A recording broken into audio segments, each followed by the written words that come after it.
Wahai Tuhan, ku tak layak ke surgamu,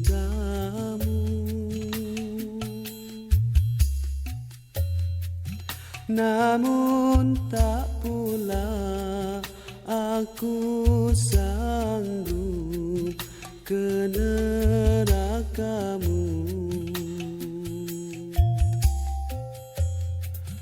Ampunkan dosaku, terimalah taubatku.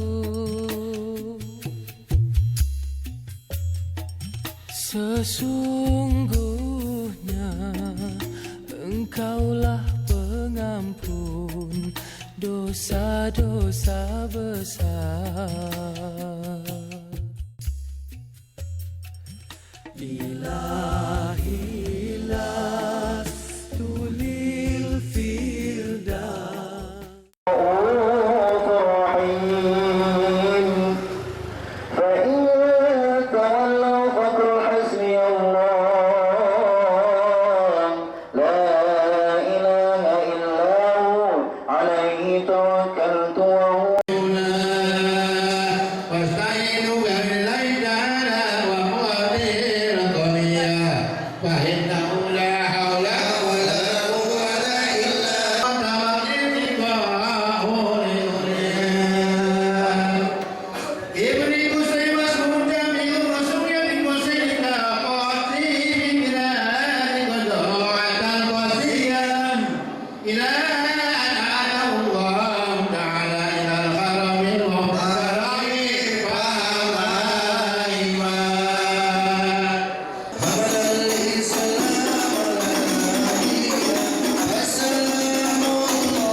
Alhamdulillahil qawi sultanu al-walihi burhanu al-mabsuti fil wujudi karamahu wa ihsanu.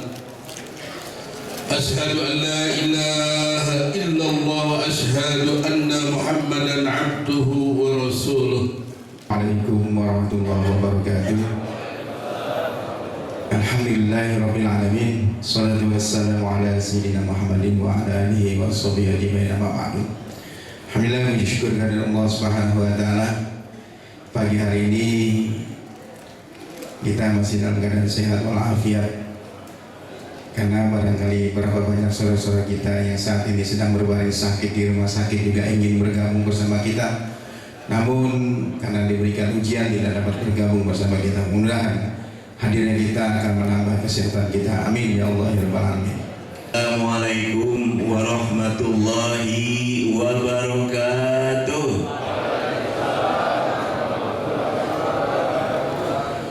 Bismillah walhamdulillah wassalatu wassalamu ala rasulillah Sayyidina Muhammad ibn Abdillah wa ala alihi wa sahbihi wa mawala. La hawla wa la quwata illa billah. Asyhadu an la ilaha illallah wa asyhadu anna Muhammadan abduhu wa rasuluh. Allahumma salli wa sallim wa barik ala sayyidina wa maulana Muhammadin wa ala alihi wa sahbihi wa man tabi'ahum bi ihsanin ila yaumiddin. Rabbi shrah li sadri wa yassir li amri wahlul 'uqdatam min lisan yafqahu qawli. Amma ba'd. Ingin saya sampaikan bahwasannya forum komunikasi ulama dan umara ini sangat penting bagi kita di tatanan yang paling bawah, utamanya bagaimana FK Ulum Kelurahan bisa bersinergi kepada para RW setempat. Jadi saya berharap Bapak-Bapak RW untuk bersedia menjadi pengurus FK Ulum, bergabung antara Ustadz dengan RW, nanti RW ngajak RT, udah beres urusan. Assalamualaikum warahmatullahi wabarakatuh. Alhamdulillah wassalatu wassalamu ala rasulillah wa ala alihi wa man walah, amma ba'd. Yang sama-sama kita hormati para guru-guru kita, para kiai, para habaib, orang-orang tua kita yang cukup banyak hadir di pagi hari ini. Walaupun saya tidak sebut satu persatu nama mereka, tapi kita doakan selalu semoga guru-guru kita, orang-orang tua kita semua diberikan panjang umur, sehat walafiat, dimudahkan segala urusannya dunia wal akhirah. Amin ya rabbal alamin. Hadirin dan hadirat yang dimuliakan oleh Allah Subhanahu wa taala, langsung saja kita membahas hadis-hadis Rasulullah sallallahu alaihi wasallam. 359 hadis panjang. Dikatakan hadis ini sumbernya dari Sahih Muslim. Dikatakan oleh Anas ibn Malik, Anas ibn Malik radhiyallahu anhu. Kata Al-Imam Nawawi dalam kitab Riyadhus Shalihinnya, dari Anas ibn Malik radhiyallahu anhu, yaitu sahabat Nabi Muhammad sallallahu alaihi wasallam yang meninggal pada tahun 93 Hijriah ini, pernah mengatakan, qala Abu Bakar As-Siddiq radhiyallahu anhu li Umar radhiyallahu anhu. Sekali waktu Abu Bakar As-Siddiq yang meninggal tahun 13 Hijriah, Abu Bakar meninggal tahun 13 Hijriah, mengatakan kepada Umar meninggal 23 Hijriah, dikatakan intalik bina ila Ummu Aiman. Jadi kata Abu Bakar As-Siddiq, ya Umar, wahai Umar. Jadi Abu Bakar waktu itu menjadi khalifah. Dia ngajak Umar kemana? Intalik ila Ummu Aiman. Ayo kita berangkat menuju Ummu Aiman. Nazuruha. Kita pengen menziarahi, kita pengen silaturahim dengan Ummu Aiman. Siapa itu Ummu Aiman? Ummu Aiman ini budaknya ibunya Nabi, yaitu Sayyidah Aminah. Jadi ibunya Nabi, Sayyidah Aminah, punya budak Ummu Aiman. Waktu itu Rasulullah berangkat dengan ibunya waktu Nabi umur 6 tahun, berangkat ke Madinah ziarah ke ayahnya. Jadi Nabi sebelum jadi Nabi sudah biasa ziarah. Makanya kata guru kita, ini menjadi kebiasaan ahli sunnah wal ziarah, itu biasa. Sebelum jadi Nabi, waktu umur 6 tahun Rasulullah dibawa sama ibunya menuju Madinah. Karena ayahnya Nabi Abdullah meninggalnya di Madinah. Setelah ziarah ke ayahnya, Rasulullah pulang.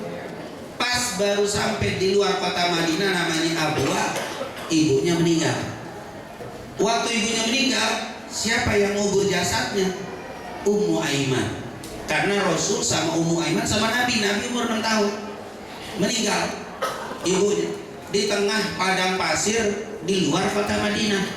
Waktu itu Nabi ngeliatin ibunya yang sudah nggak bernafas, nggak bernyawa. Dia masih kecil, umur 6 tahun. Ummu Aiman gali kuburan sendirian. Nabi masih 6 tahun, nggak bisa apa? Membantu, cuma ngeliatin doang. Pas sudah selesai diangkat sendirian. Waktu diturunin ibunya, Ummu Aiman menurunkan Sayyidah Aminah, Nabi nangis. Nabi lompat, umur 6 tahun, lompat dari kuburan, dari atas masuk ke kuburannya. Dibilang, jangan kau tutup, jangan kau uruk nih, karena dia nggak ngerti. Jangan kau kubur, ibuku nangis. Dan Ummu Aiman saat itu nangis. Makanya kata para ulama, kalau kita bicara tentang Nabi, jangan bercerita tentang nikmatnya saja, Nabi mulia dan seterusnya. Tapi kemuliaan itu tidak diperoleh dengan senang dan bahagia. Dari umur bayi lahir Nabi belum pernah lihat ayahnya. Baru lahir nggak pernah lihat ayahnya. Kesedihan Rasulullah. Baru lahir nggak hidup duduk enak bersama ibunya. Dari baru nyusu ASI sudah pindah di perkampungan Halimah Sa'diyah. 2 tahun Rasulullah berkabung Halimah Sa'diyah jauh dari ibunya. Baru balik umur 6 tahun dibawa, meninggal lagi ibunya. Bahkan Rasul melihat sendiri jasadnya dikubur. Waktu Ummu Aiman naik tanah itu mau diuruk, dia peluk ibunya. Nggak bisa kita bayangin bagaimana kondisi situasi saat itu. Di tengah padang pasir, ibunya sedang diuruk, mau dikubur, dia pelukin, dia nangis. Dibilang, jangan engkau tutup ibuku, jangan kau kubur ibuku. Ummu Aiman dengan tegarnya, dengan hati yang luar biasa. Seorang wanita budak dengan anak kecil, ibunya meninggal, tidak ada orang lain. Ini kalau kita bercerita tentang ini rasanya tidak akan pernah bergerak, kita bergeser cerita kecuali dari itu. Intinya akhirnya Ummu Aiman tarik Nabi Muhammad yang masih kecil, digendong, ditaruh di atas lagi, lalu dikubur dengan buru-buru ibundanya. Di saat itu tentunya Nabi Muhammad tidak mau meninggalkan kuburannya ibunya. Dia terus nangis memeluk kuburan.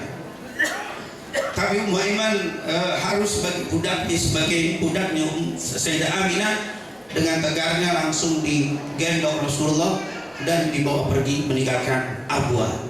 Tentunya saya tidak bercerita tentang bagaimana penjelasan para ulama, syair-syair yang menjelaskan tentang bagaimana kondisi Nabi saat mengubur ibundanya saat beliau berusia 6 tahun.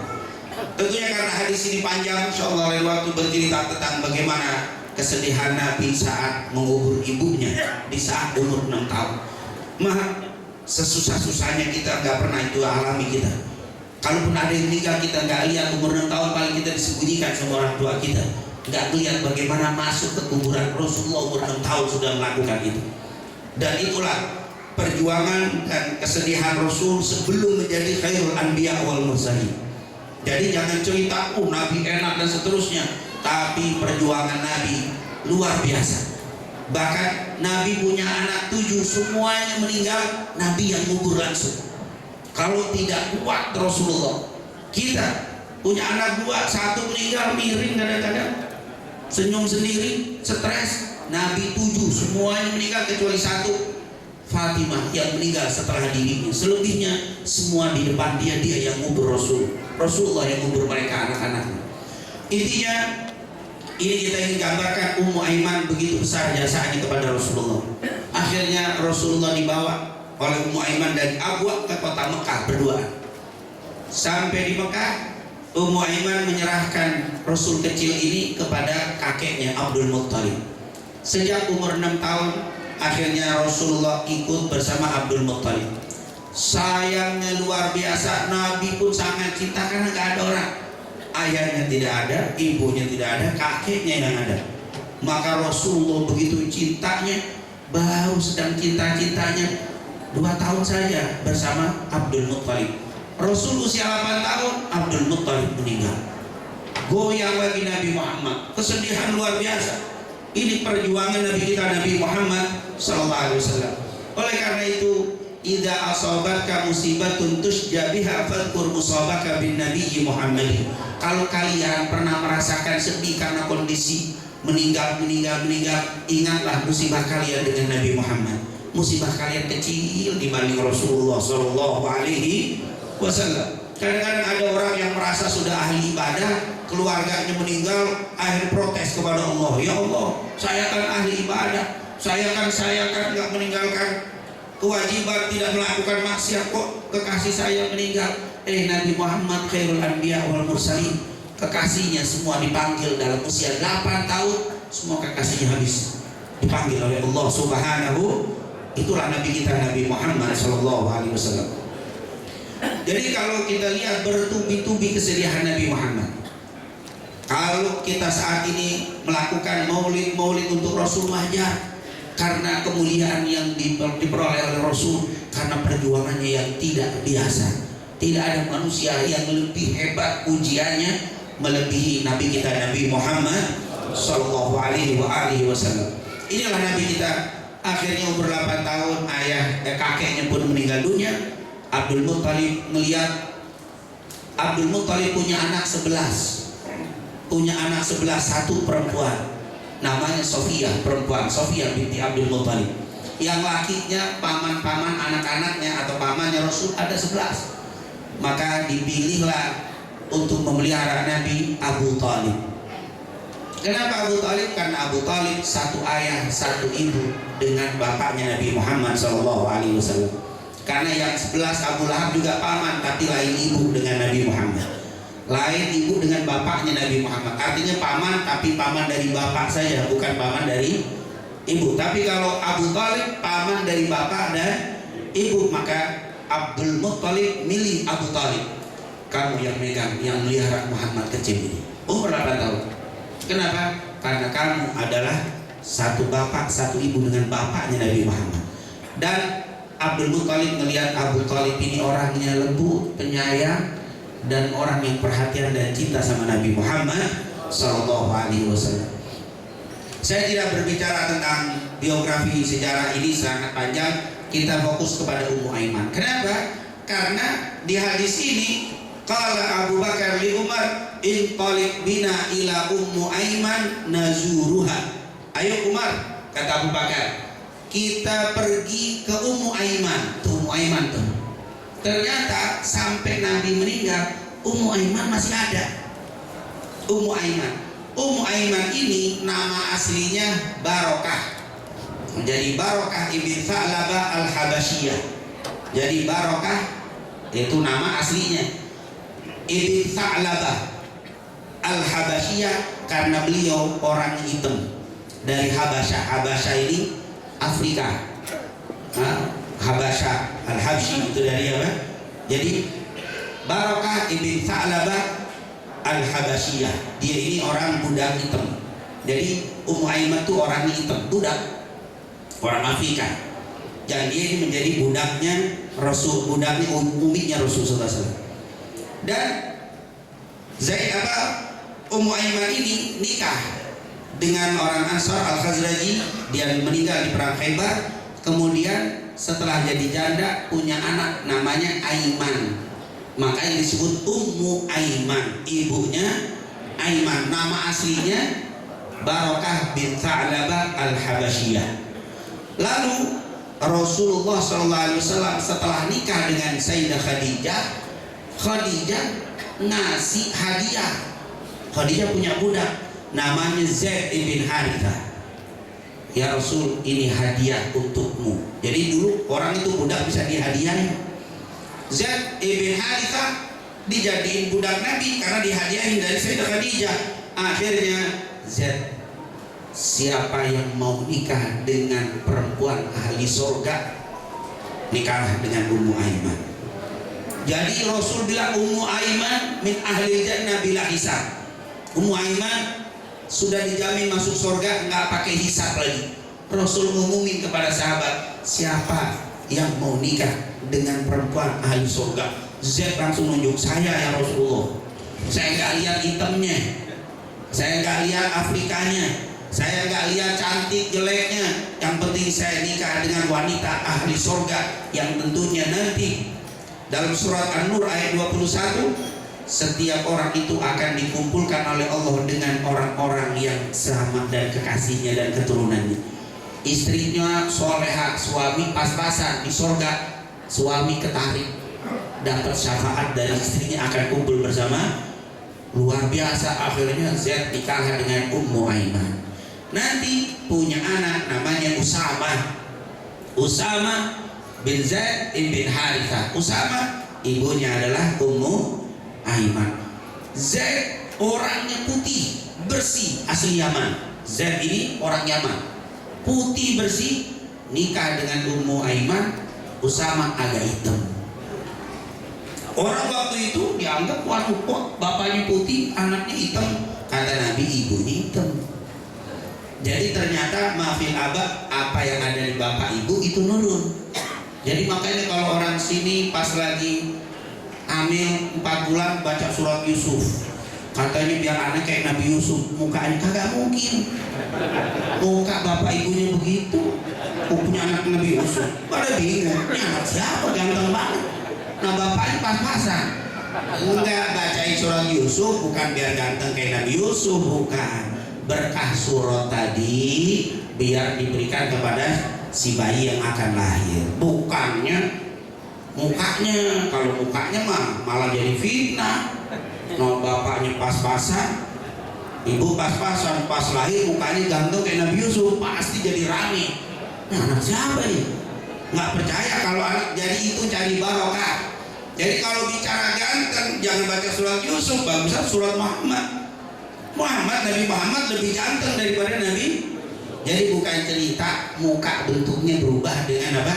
Dibacain surat keberkahan Al-Quran. Insya Allah Allah jadikan anak-anak kita semua ganteng akhlaknya seperti akhlak Nabi Muhammad dan Nabi Yusuf alaihissalam. Dan insya Allah masuk surga semuanya. Pas masuk surga mukanya ganteng kayak Nabi Yusuf. Amin ya Rabbal. Bapak Ibu yang dimuliakan Allah, akhirnya Ummu Aiman punya anak 2, berarti Aiman dan juga Usama ibn Zaid ibn Harithah. Dan ini anaknya sangat dicintai sama Rasulullah. Kenapa? Karena dia mencintai anak-anak Ummu Aiman, karena dia lihat ibunya adalah orang yang menjaganya dari zaman kecil dulu. Dan Ummu Aiman orang yang sangat dicintai oleh ibundanya Sayyidah Aminah. Makanya dia sangat cinta kepada Ummu Aiman.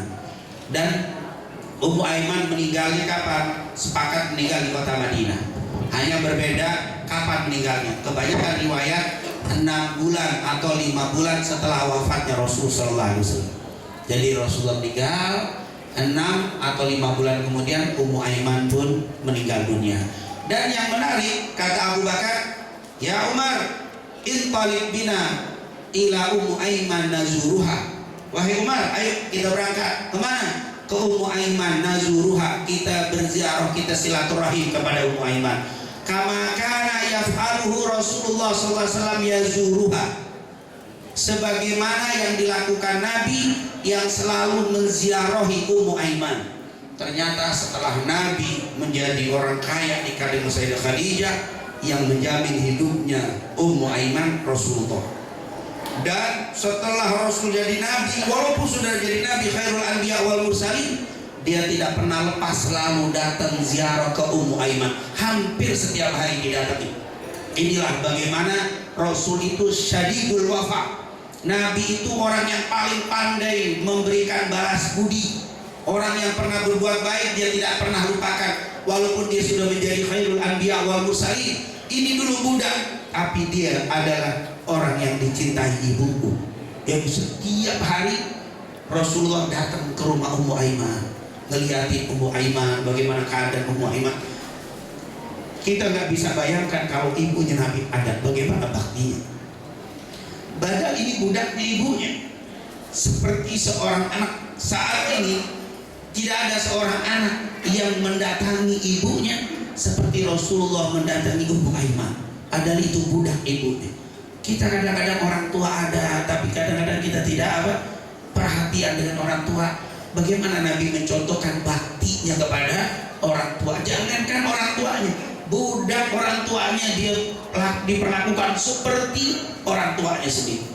Inilah bagaimana contoh baktinya Rasul kepada orang tua. Memang Rasulullah dalam artian tidak berbakti dalam artian saat hidup, karena dia belum pernah mengalami, baru 6 tahun dia mengalami ibunya, selebihnya bapaknya dia belum ketemu. Tapi baktinya dapat dilihat bagaimana dia sangat perhatian kepada Ummu Aiman. Didatangi, makanya kata Abu Bakar, kama kana Rasulullah yazuruha. Umar, ayo kita berangkat ke Ummu Aiman, menziarahi Ummu Aiman, sebagaimana Rasulullah melakukan ziarah setiap waktu kepada Ummu Aiman. Ini pelajaran Bapak Ibu untuk kita semuanya. Yang pertama, Abu Bakar ketika mau ziarah, dia akan ajak Umar. Ini menunjukkan ziarah itu adalah silaturahim, itu adalah ibadah. Maka kita dianjurkan kalau ibadah ajak-ajak orang lain. Kita mau ngaji, teman, yuk kita ngaji, ajak. Kita mau ke masjid, yuk kita ke masjid. Kalau kita mau melakukan amal soleh, jangan sendirian, ajak orang lain. Kita sudah rutin taklim safari subuh, besok ada teman, yuk kita taklim. Kita jadi ajak orang lain. Kalau melakukan amal, khairun nas anfa'uhum linnas. Orang yang paling hebat itu, orang yang paling hebat, paling baik, orang yang bisa memberikan manfaat kepada orang lain. Orang yang terbaik di hadapan Allah bukan orang yang sholat, bukan orang yang ngaji, tapi orang yang terbaik orang yang sholat dan ngajak orang lain sholat. Orang yang terbaik orang yang ngaji dan ngajak orang lain ngaji. Makanya di ayat kuntum khaira ummatin ukhrijat linnas ta'muruna bil ma'ruf wa tanhauna 'anil. Orang yang terbaik bukan yang gak mabuk. Orang yang terbaik bukan orang yang tidak berjudi, tapi orang yang terbaik berusaha mencegah orang yang mabuk dan mencegah orang yang berjudi. Kuntum khairu ummati, menjadi umat terbaik kalau nyuruh dan mencegah. Tapi kalau cuma sholat sendirian, nyelonong ngaji sendirian, tetangga masa bodoh, teman kamu nggak sholat masa bodoh, neraka masing-masing, surga masing-masing. Ya ini orang baik nih, tapi belum terbaik. Makanya jangan jadi orang baik, tapi harus menjadi terbaik. Bagaimana caranya? Ta'muruna bil ma'ruf wa tanhauna 'anil. Abu Bakar qala li Umar intaliq bina, jalan. Oh, diajak nih. Jadi kalau ngaji ajak orang lain, ajak. Tapi yang diajak males, ajak. Masalah ikut nggak ikut serahin sama Allah. Kita ini nggak ada kewajiban kecuali cuman apa? Ngajak. Jangan dipaksa, ditarik-tarik, jangan. Kita ajak. Oleh karena itu ada cerita ulama ahli hadis, dikatakan siapa yang mau belajar hadis harus siap bangkrut katanya. Oh, siap bangkrut maksudnya apa? Dakwah memang harus keluar modal. Maka lihat bagaimana inti mau ngaji, alhamdulillah kagak ngaji masa bodoh pakai minta ditraktir lagi. Lu mau bakhil kan dakwah? Ini mah gak ada bakatnya. Dakwah itu ajak dulu. Kalau perlu jangan ngaji, habis ngaji kita ke puncak dah, makan saya traktir. Wah keren itu orang. Berdua lagi jalan, ketemu ke rumah Ummu Aiman. Assalamualaikum. Waalaikumsalam Ummu Aiman. Ini salah satu dalil ternyata boleh mengunjungi wanita yang bukan mahram. Ini kan bukan mahram, didatangi, tapi dengan syarat yang didatengin udah tua. Kan Ummu Aiman. Jangan antum pakai dalil ini ngunjungin apa? Oh iya, Ummu Aiman kan, makanya saya ceritain gadis janda tua, udah janda 2 kali, sudah nikah 2 kali ya, terus tua hitam itu.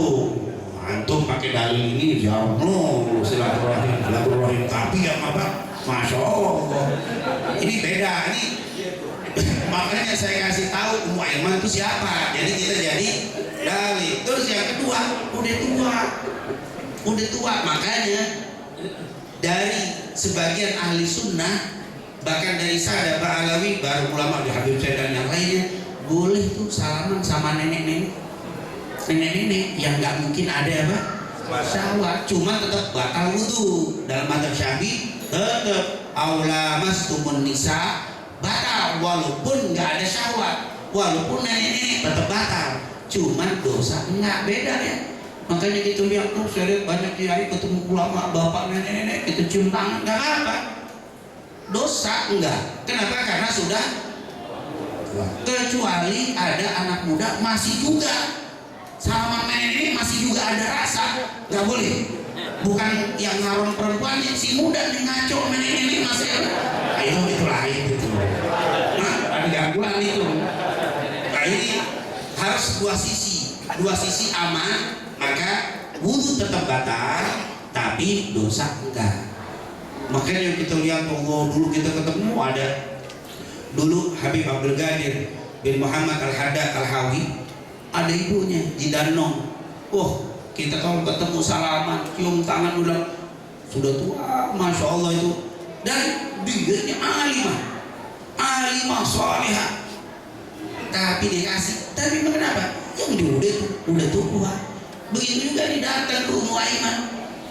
Yang ketiga, yang menunjukkan bahwa silaturahim boleh kepada yang aman dari fitnah. Ini saya kasih garis bawah, itu takut jadi dalil untuk apa? Mengunjungi apa?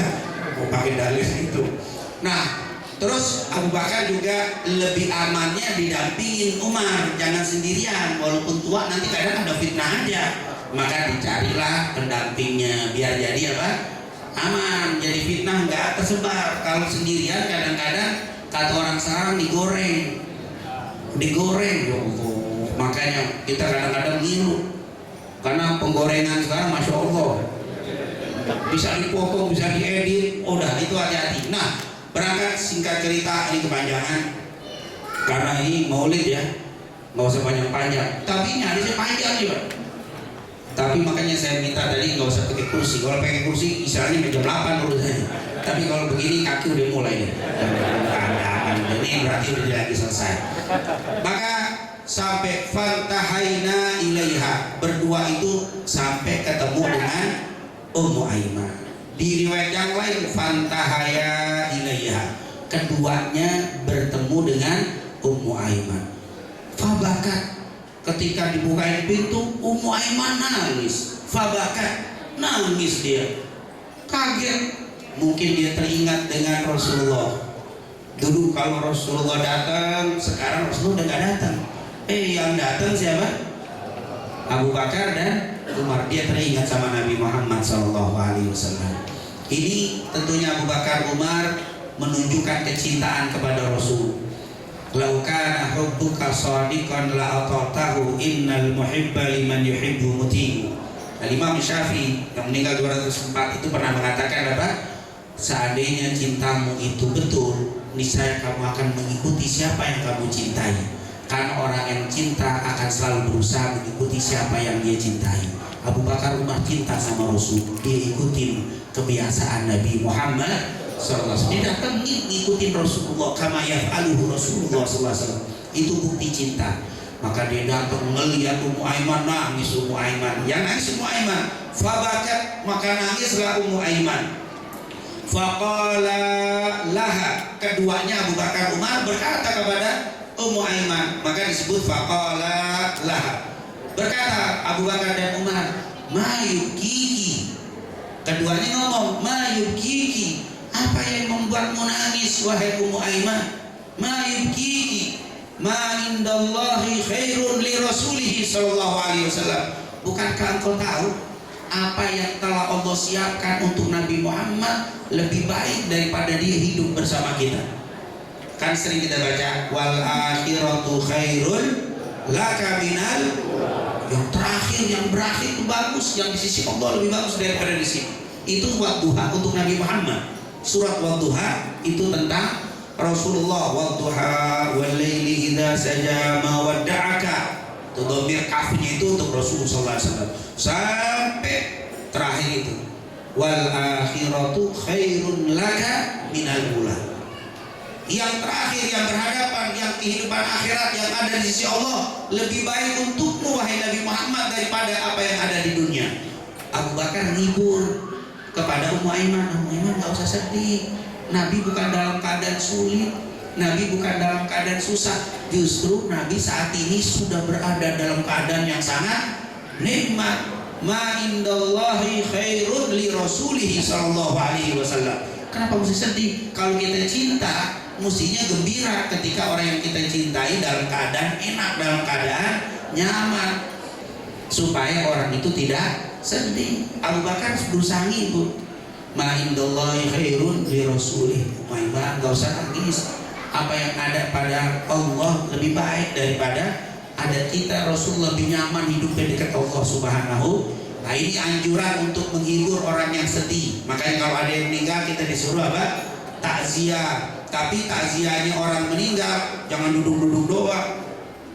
Kayak kiai kita tadi agak didoain, kayak gedebong apa? Dilihatin aja. Ini takziah. Ini takziah apaan yang ada di sumpah? Soal musibah. Sumpah saya pada duduk, ngapain kamu duduk-duduk doang? Tapi ada yang takziah baca Afdhalu dzikri fa'alaman naula al-fatihah. Itu keluarga yang meninggal irang didoain orang tuanya. Nggak ada hiburan takziah yang paling menyenangkan kecuali yang datang doain orang yang meninggal. Itu takziah itu menghibur orang sedih. Tidak ada hiburan yang lebih menyenangkan orang yang kena musibah meninggal melebihi doa yang dipanjatkan. Itu namanya hiburan. Jadi itu makna apa? Takziah. Kenapa? Dikatakan ma'abki anna akuna a'lam anna inma indallahi khairun li rasuli. Wahai Abu Bakar, wahai Umar, ma'abki, saya tidak nangis. Alla akuna a'lamu innama indallahi khairun li rasuli. Aku nangis ini bukan karena saya tidak tahu apa yang ada pada Allah untuk Rasulnya lebih baik, bukan itu. Saya tahu Nabi Muhammad sekarang lebih nikmat daripada di dunia. Saya tahu Nabi Muhammad lebih enak ada di sisi Allah. Saya tahu itu. Walakin abki, tapi aku nangis ini kenapa? Annal wahya qad inqata'a minas sama. Karena wahyu sudah terputus dari langit. Nabi meninggal gak ada wahyu lagi. Nabi meninggal terputus wahyu, terputus ilmu. Makanya saya menangis wahai Abu Bakar, wahai Umar. Fahayyajhuma, akhirnya keduanya membuat sedih. Ngedengar begitu alasannya, Abu Bakar dan Umar sedih. Faja'ala yabkiyani ma'aha, akhirnya berduanya nangis bareng-bareng bersama Ummu Aiman. Bertigaan nangis menggeru-geru. Kenapa? Teringat baru dia sadar wahyu sudah terputus, ilmu datang gak ada lagi dari langit. Subhanallah. 360. Jadi insya Allah bab baru, memang ini bab baru. Jadi di hadis 360 dan insya Allah pada pertemuan datang 361. Sebelum saya tutup, di sini menunjukkan Abu Bakar, Umar, Ummu Aiman nangis bukan karena fisiknya yang pergi Nabi Muhammad, tapi ilmu inqata. Innal wahya qad inqata'a minas sama, terputus ilmu. Ini yang pertama. Jadi ilmu ini merupakan lebih daripada harta. Makanya Imam Ali menyebutkan ada 6 keistimewaan ilmu dibanding harta. Subhanallah. Ini makanya alhamdulillah kita terus berdoa semoga kita bisa istiqomah menghadiri majelis-majelis ilmu, bukan hanya di safari subuh, di majelis-majelis ta'lim yang ada dekat rumah kita.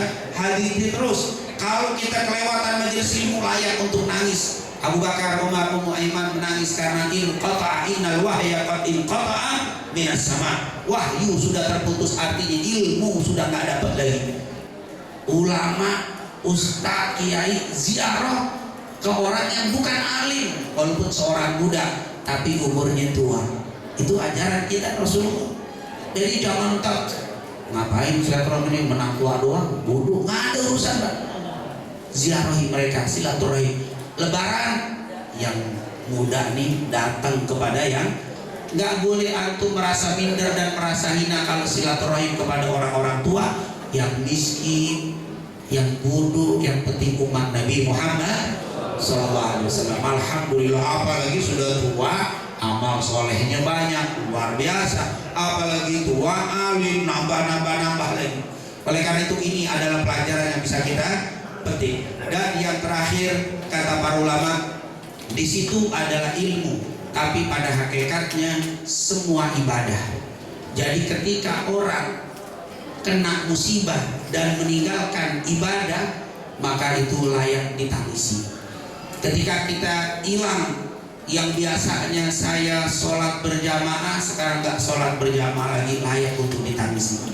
Mereka kalau kena musibah, yang ditangisi bukan musibahnya, tapi imbas dari musibah itu, meninggalkan ibadah, itulah yang membuat mereka menangis. Sehingga tangisan mereka semuanya mengandung ibadah. Rabbana atina fid dunya hasanah wa fil akhirati hasanah wa qina adzabannar. Wa sallallahu ala sayyidina Muhammadin wa ala alihi wasallam. Walhamdulillahi rabbil alamin. Assalamualaikum warahmatullahi wabarakatuh. Waalaikumsalam warahmatullahi wabarakatuh.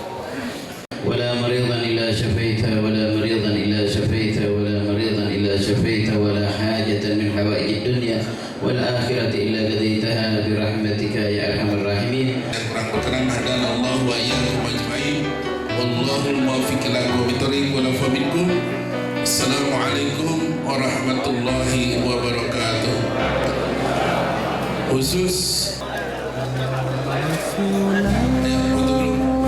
lebih cepat, lebih bagus. Ya Habibullah, salam alaihi, nabrah ilayya,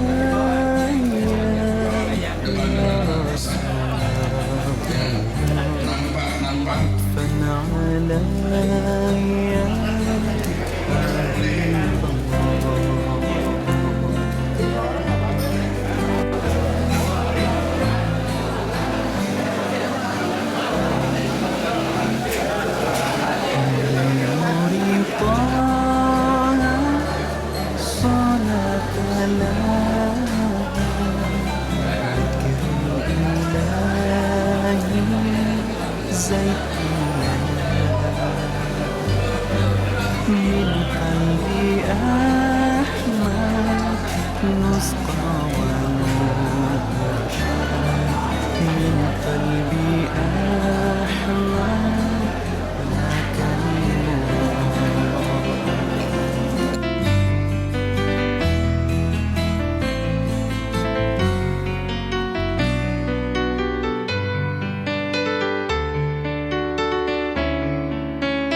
kekasih Allah juga semesta, sholawat salam kita semua.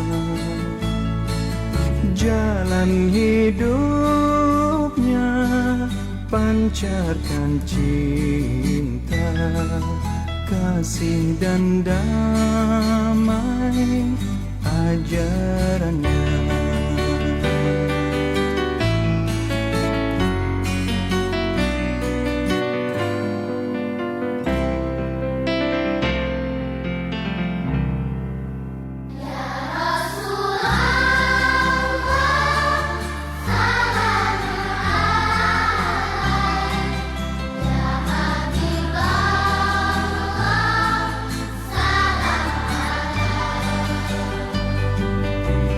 Life is good.